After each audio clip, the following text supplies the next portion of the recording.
Now, let me see. Where did I put my favourite sandals?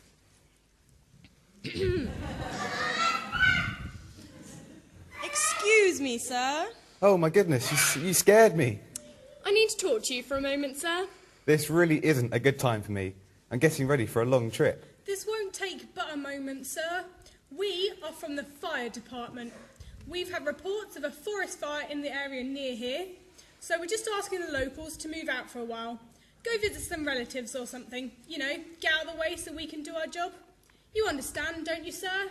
A forest fire, but we're in the middle of the desert. Well, okay, it's not a forest fire, it's just a burning bush. But to us in the desert, it's a forest fire. When you don't have much vegetation to start with, you kind of want to protect what you've got. Don't you think so, sir? I suppose, but you really have no reason to be concerned about that burning bush. Is that so? What's your name, sir? Moses. Moses, huh?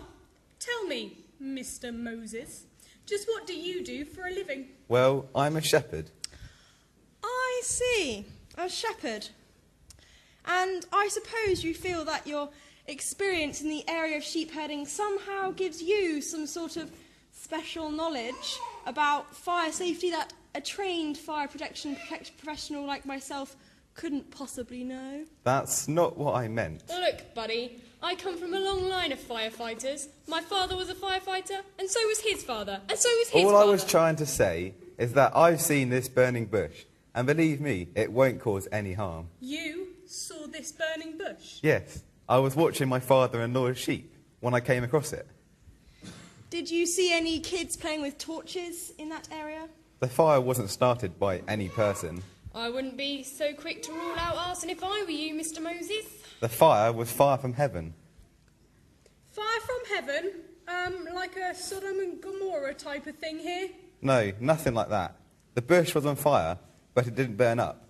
Somehow, God was in the flames of that burning bush, and he spoke to me. The bush spoke to you? Not the bush, it was God. He called me by name and told me to take off my shoes, because I was standing on holy ground. Slow down, sir. I'm still trying to figure out the parts about the bush talking to you. The Lord told me that he had heard the cries of his people held captive in Egypt, and that the time had come for them to be freed. He said that I would be the one to lead them out of Egypt. You? I didn't believe him at first either. I never considered myself to be a very good speaker. I didn't know how I would be able to convince Pharaoh to release God's people. To be honest with you, I'm still a little unsure about it.